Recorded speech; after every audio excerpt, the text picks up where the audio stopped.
Amigas, amigos, olá! A extrema-direita internacional é mais unida do que nós poderíamos imaginar. Uma característica intrínseca do pensamento neofascista de extrema-direita é o nacionalismo ufanista. Esse nacionalismo frequentemente se desdobra em crescentes rivalidades de país a país. Entretanto, não quando se trata de país com governo de extrema-direita, dentro de uma lógica de crescente agregação destes países no cenário internacional.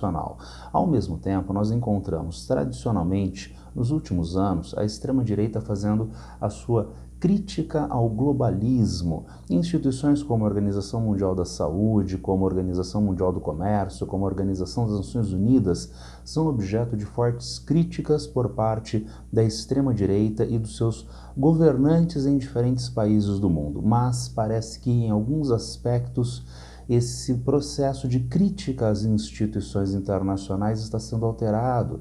É o que a gente vê, por exemplo, na Comissão Interamericana de Direitos Humanos. Nessa comissão, parece estar havendo um esforço por parte da extrema-direita dos Estados Unidos, do governo Donald Trump, da extrema-direita latino-americana, em alinhamento com o governo Trump, de ocupação de cadeiras.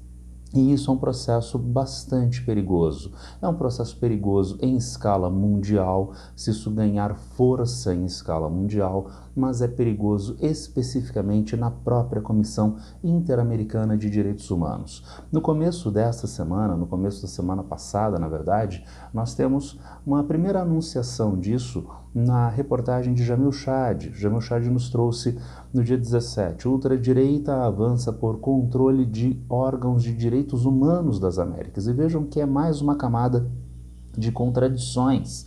Direitos humanos, a extrema-direita critica recorrentemente a ideia de direitos humanos e busca então ocupar um órgão que é protetor de direitos humanos tão importante no continente americano. Então faz parte dessas contradições, desses oxímoros da extrema-direita, como, por exemplo, o governo Bolsonaro indicar um negro com teor racista para a Fundação Palmares, né? E a mesma coisa agora na Comissão Interamericana de Direitos Humanos. Nos diz ainda Jamil Chad, nos últimos 2 anos, o movimento conservador pela região passou a considerar uma infiltração na entidade como um ato estratégico, inclusive para poder legitimar suas políticas em governos nacionais no hemisfério ocidental. Mas em que instância se encontra a Comissão Interamericana de Direitos Humanos? Né? Em que instância ela se encontra? Na OEA, na Organização dos Estados Americanos. Aqui está a setinha indicando a CIDH no organograma da Organização dos Estados Americanos. Ela foi criada em 1959 para monitorar a situação de direitos humanos nos estados participantes. Recebe análises e petições de violações de direitos humanos. Recebendo isso, ela pode enviar ao país onde há essa denúncia de afronta a direitos humanos os seus próprios funcionários para a averiguação em loco dessas denúncias. Feita a averiguação, e se essa averiguação é considerada procedente, a comissão faz um relatório ao país exigindo então a retomada das práticas que estão dadas à luz dos direitos humanos. Caso isso não aconteça, isso pode ser enviado à Corte Interamericana de Direitos Humanos, a Corte Interamericana de Direitos Humanos.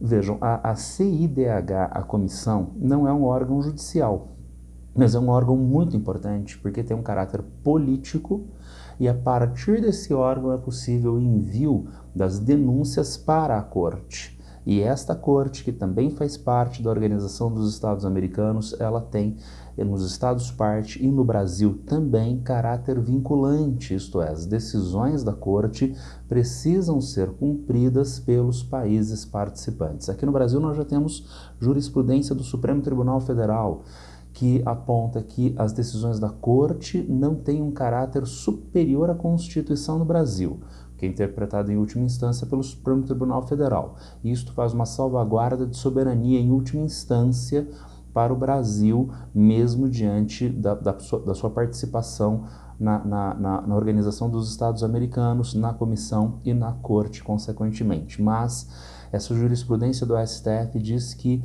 as decisões da Corte têm um caráter de tratado internacional e, portanto, estão acima da legislação vigente no Brasil, abaixo da Constituição, acima da legislação ordinária. E daí vejam a importância da comissão, porque ela dá margem para a abertura de processos na Corte que tem este caráter vinculante, inclusive aqui no Brasil.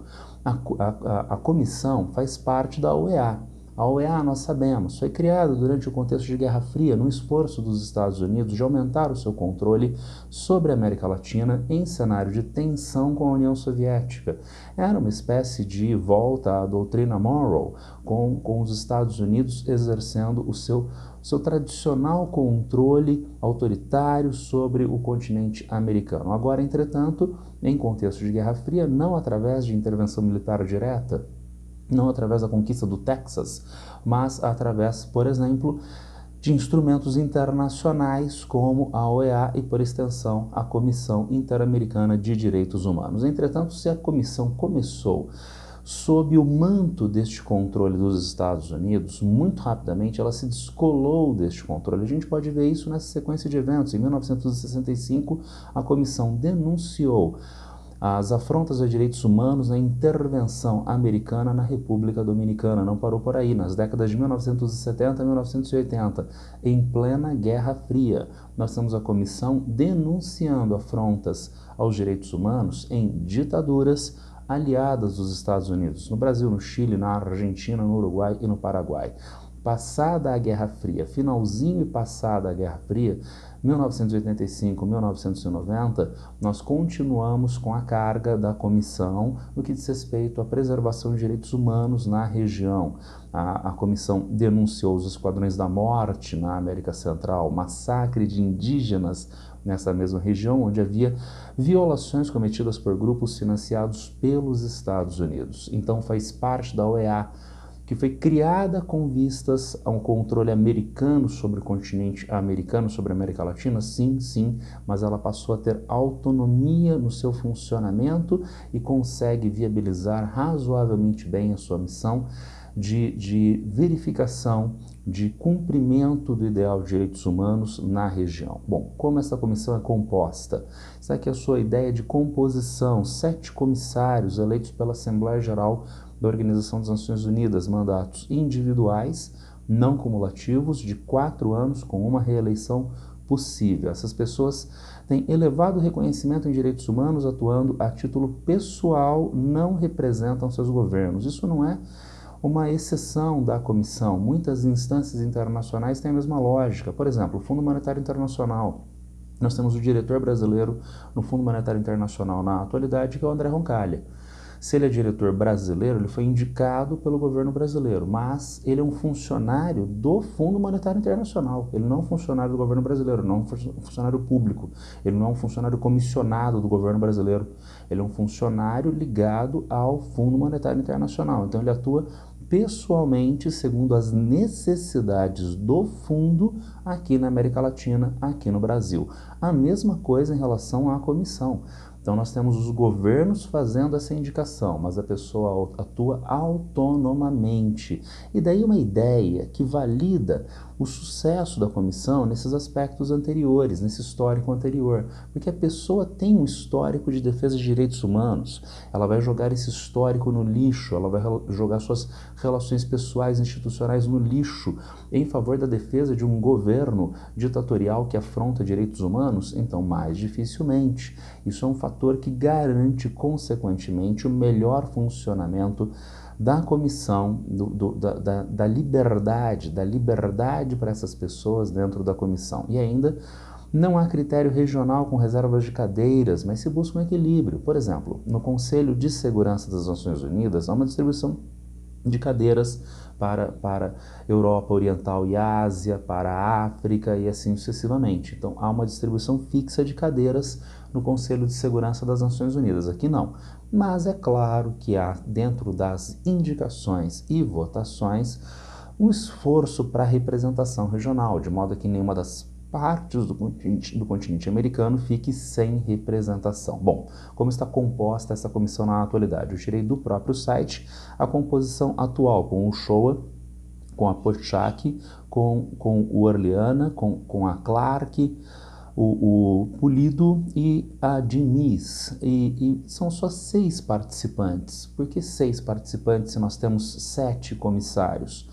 Porque o Arif Bulkan, da Guiana, ele pediu afastamento da corte agora recentemente. Ele foi indicado à Corte de Justiça do Caribe e pediu consequentemente afastamento. Nós temos aqui então o quadrinho da composição atual do site da comissão e já atualizado com apenas 6 pessoas. E aí é que começa a aparecer o problema. Nós temos já do site da comissão quando vence o mandato dessas pessoas. Está vencendo o mandato do Shoa, também do Orleana, da Clark, e da Clark. E também nós temos o Bulkan que saiu, tá certo? Vamos tentar esmiuçar essa transição a partir de agora. O Shoa fica, porque ele conseguiu a reeleição, inclusive com o apoio do Brasil. Havia 2 candidatos para essa vaga, ele próprio na reeleição e um candidato brasileiro forte, entre outros de menor pegada. O Brasil abriu mão do seu candidato em favor do apoio ao Shoa, com a garantia de que na próxima votação o candidato brasileiro teria o apoio do México. Então o Shoa vai ganhar mais um mandato de 4 anos a partir do ano que vem, que é bastante bem-vindo para os setores progressistas da América Latina, porque ele é de centro-esquerda. Nós temos ainda os assentos da Clark e do Pulido, tá? E quem está entrando nestes assentos? Aqui que começa a morar o perigo. Nós temos a Marion Bethel das Bahamas. Perigo algum, tá? Porque ela tem uma posição liberal progressista, então de validação de direitos humanos, direitos das minorias, etc, etc. Então com a Bethel, a gente continua com uma comissão bem constituída. Mas o problemão aparece com o Payá, que é filha de dissidentes cubanos, e foi eleita com apoio do atual governo Trump e do secretário de Estado Marco Rubio, que tem uma posição extremamente agressiva contra os setores progressistas da América Latina. Lembrando que Marco Rubio também é filho de exilados cubanos nos Estados Unidos. Bom, nós temos só uma pessoazinha que tem um pensamento potencial de extrema-direita, né, que já esteve junto com os setores golpistas da Bolívia recentemente, que apoiou o prêmio Nobel a Maria Corina, da Venezuela, né, um prêmio Nobel que veio do avesso. Então, é uma pessoa que tem um ativismo político de extrema-direita e extremamente foi indicada para a Comissão Interamericana de Direitos Humanos, mas só uma entre aspas, porque nós temos o lugar do Arif Bulkan e quem entra no lugar dele. Então nós temos hoje uma bastante bem cotada para o cargo, que é a Trissala Persaud, da Guiana. A Trissala tem um histórico relativamente engajado em direitos humanos, em uma posição relativamente ligada ao sul global, mas ela é da Guiana, e é aí que aparecem alguns problemas. Agora vamos usar o prenome e não o sobrenome, porque Trissala é irmã de Vindia, que é ministra de Serviços Humanos e Sociais do governo da Guiana, do atual governo da Guiana, que segundo o nosso mapinha é um governo vermelhinho de esquerda, e isso não deixa de estar correto ou parcialmente correto. Parcialmente correto porque ele se assume como um governo de esquerda, mas ele tem pautas, principalmente na chamada pauta dos costumes, que está claramente ligada ao pensamento conservador, ao pensamento reacionário, ao pensamento de extrema direita, por exemplo, em relação à população LGBTQIA+. E daí nós temos mais uma camada. Se nós já temos um alinhamento potencial na chamada pauta de costumes entre o governo da Guiana e setores de extrema-direita do continente americano em escala mundial, nós temos recentemente as tensões entre a Guiana e a Venezuela pela região de Essequibo, que criou um alinhamento ainda maior entre o governo da Guiana e o governo dos Estados Unidos, já em governo Biden. E agora, em governo Donald Trump, com as suas crescentes ameaças à Venezuela, isso está se tornando ainda mais claro, mais evidente. E, portanto, nós temos um histórico da Trishala, que é um histórico de vinculação ao ideal de sul global, de proteção de direitos humanos. Nós temos, e como eu falei há pouco, o indicado para a comissão, como sendo um indicado pessoal, ele é indicado por um governo, mas ele não representa o governo. Mas é claro que ele vai ter um pezinho na casa, um pezinho no seu próprio governo, dentro das tensões da Guiana com a Venezuela e o seu alinhamento com os Estados Unidos. Nós podemos esperar, por exemplo, em um cenário de a comissão pressionando a Venezuela, o voto de Trishala acompanhar o voto de Payá. E daí nós teremos mais votos ligados a um uso instrumental da comissão pelos Estados Unidos. Não se trata do único avanço da extrema-direita dos Estados Unidos sobre a América Latina recentemente. Nós temos uma tendência de alteração de quadros político-ideológicos aqui na América Latina ou na América do Sul, com as recentes eleições da Bolívia, que colocou fim a 2 décadas de governo de esquerda do MAS, Movimento ao Socialismo. Nós teremos em 2026 um governo de dita centro-direita, mas que já tem um alinhamento cada vez maior com as demandas dos Estados Unidos. E nós temos eleições presidenciais no Chile este ano. Já houve o primeiro turno, que colocou em segundo turno uma comunista e um candidato de extrema-direita. Nós temos a candidata de esquerda, a Janete Jara, e o José Antônio Cast, de extrema-direita. Já saíram as primeiras pesquisas de intenção de voto, o segundo turno vai ser dia 14 de dezembro. As primeiras pesquisas de intenção de voto para o segundo turno apontam Cast com 61% das intenções de voto. Se nós tivermos um governo de extrema-direita no Chile, então vai ser mais um apoio ideológico à extrema-direita de Donald Trump na região. Vejam como isso se desdobra na comissão e lembrem-se da relação da comissão com a Corte Interamericana de Direitos Humanos. Vamos ver o protocolo de abertura de processos. Um exemplo meramente hipotético, tá certo? Reunião dos 7 comissários sobre um caso contra o Brasil. Então, de repente, o Brasil teve um problema em relação a direitos humanos, violação de direitos humanos, ele está em tela lá na Comissão Interamericana de Direitos Humanos. Votação 1. O Brasil violou os direitos? Precisa de maioria simples.